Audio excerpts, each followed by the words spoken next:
que a lei autoriza que essas matérias possam ser conhecidas a qualquer momento. Leia-se artigo 267, parágrafo 3º, 301, parágrafo 4º e 219, parágrafo 5º. Entretanto, existe uma restrição nos tribunais superiores. Vou fazer uma pergunta para vocês. Um ministro do STJ recebe um processo em suas mãos, processo esse que tem um recurso especial. Só que nem no recurso especial, nem no acórdão recorrido e em nenhum outro momento do processo encontra a matéria que ele pensou naquele momento, prescrição. O ministro do STJ encontrou uma prescrição. Ele viu que o autor propôs demanda quando o direito já estava prescrito, quando a pretensão já estava prescrita. Só que o autor não viu, réu não viu, juiz não viu, segundo grau não viu.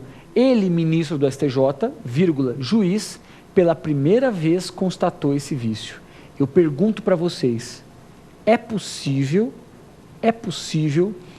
o juiz, o ministro do STJ decretar a prescrição? A resposta, de acordo com o entendimento jurisprudencial, não. É possível um ministro do STF verificar uma nulidade absoluta no processo, nulidade essa que não foi objeto de recurso extraordinário, tampouco de acórdão? Resposta, não. E qual é o entendimento dos tribunais superiores sobre o assunto, mesmo que eu não concorde com o que eu estou explicando? Somente pode subir para os tribunais superiores matéria que foi devidamente pré-questionada. Súmula 282 do STF. Eu vou repetir. Somente pode subir para os tribunais superiores matéria que foi devidamente pré-questionada. Se a matéria não foi pré-questionada, não cabe recurso especial, não cabe recurso extraordinário. Alguém pode olhar para mim e falar o seguinte, mas isso atenta à ampla defesa, à justiça, e os tribunais superiores já têm uma resposta pronta para você.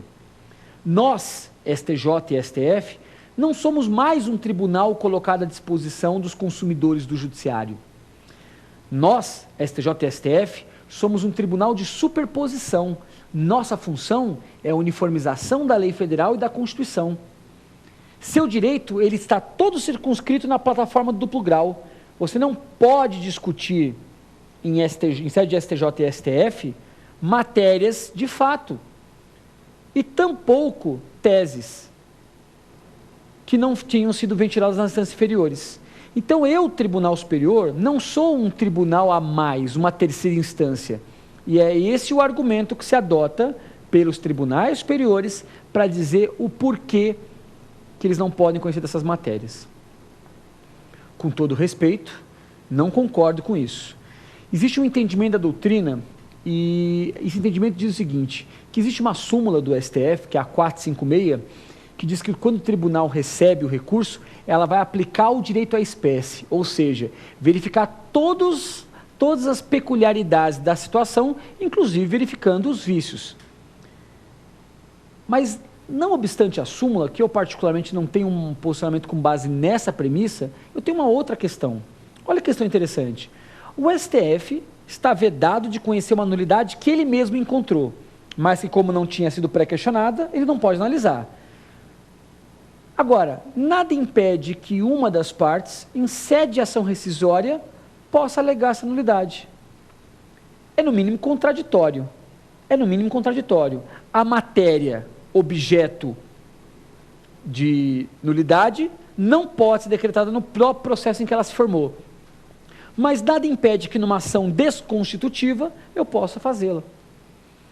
Então seria, no mínimo estranho imaginar que esse tipo de matéria não pudesse ser alegada pelos tribunais superiores, não pudesse ser analisada pelos tribunais superiores. Mas esse é o entendimento jurisprudencial unânime que nós temos dentro do sistema. Há jurisprudência dizendo, minoritária, diga-se, que se a matéria subiu por algum outro motivo, poderia o tribunal analisá-la. Mas isso é uma discussão para um outro programa, um outro momento, uma outra vez. Tá ok? Vamos para a última pergunta. Professor Renato, o juiz pode rever os pressupostos de admissibilidade da apelação? Muito bem, meus amigos.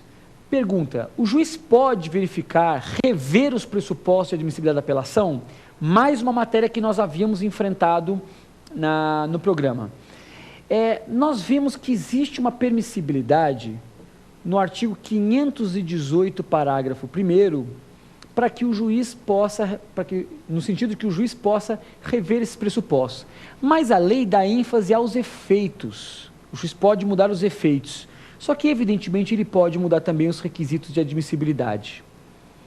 Nada impede que o juiz, ao receber a apelação, então o juiz recebe a apelação, numa primeira leitura, vamos imaginar que o juiz tenha contado o prazo e contou 15 dias.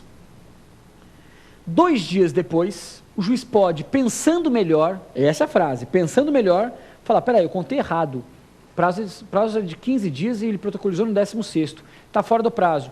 Pode o juiz decretar intempestividade? Pode. E após as contrarrazões em que a outra parte alegou a intempestividade, o juiz pode? Pode. Vamos imaginar que o juiz tenha passado desapercebido sobre o preparo, não percebeu que tinha preparo, não analisou se havia ou não preparo.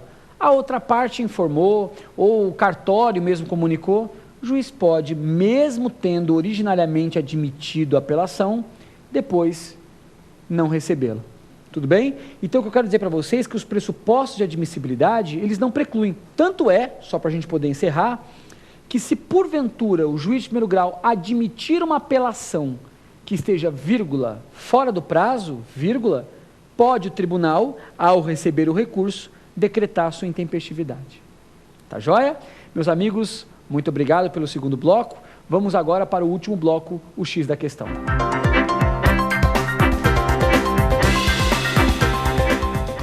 Muito bem, meus amigos, muito bem, minhas amigas, vamos aí para o último e derradeiro bloco.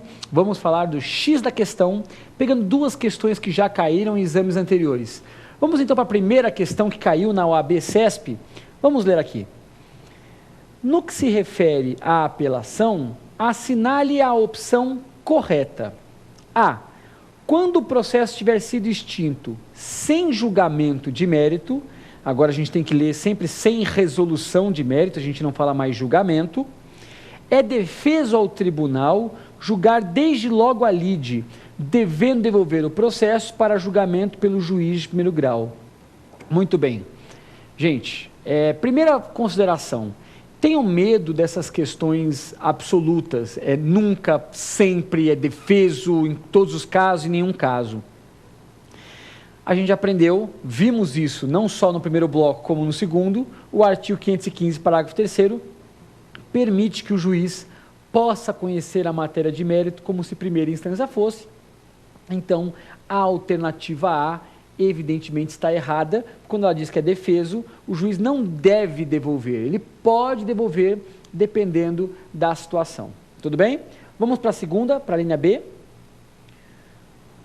O tribunal apreciará e julgará todas as questões suscitadas e discutidas no processo. Isso é óbvio, ainda que a sentença recorrida não as tenha julgado por inteiro. Aqui vem uma grande questão, gente. É possível que o tribunal aprecie todas as questões suscitadas e discutidas, ainda que a sentença não as tenha recorrido por inteiro? Alguém vai falar assim para mim: Renato, pelo que você me ensinou no primeiro bloco, não, porque você mesmo me disse que quando você apela de R$1.000 e na verdade você perdeu de 2.000, o tribunal só pode apreciar 2.000. É verdade. Ocorre que esta regra está prevista no artigo 515, parágrafo 1º, e ele é uma exceção à regra ao tantum devolutum. O que seriam essas questões suscitadas e discutidas no processo, ainda que a sentença não tenha julgado por inteiro? Deixa eu explicar para vocês. Imaginem só, para a gente poder visualizar, que o marido vai entrar com uma ação de separação contra a mulher. E o marido vai entrar com uma separação, o pedido do marido qual é? Separação. Tá? Separação. Quais são os fundamentos que o marido tem para se separar? 2 fundamentos. O primeiro, o adultério. O segundo, o abandono de lar. Então nós temos o adultério como primeiro fundamento e o segundo, o abandono de lar. São 2 questões. Essas questões foram discutidas no processo. Mas o juiz, quando leu o processo inteiro, só pelo adultério ele já constatou que a mulher havia traído. Eu pergunto para vocês, se o juiz já constatou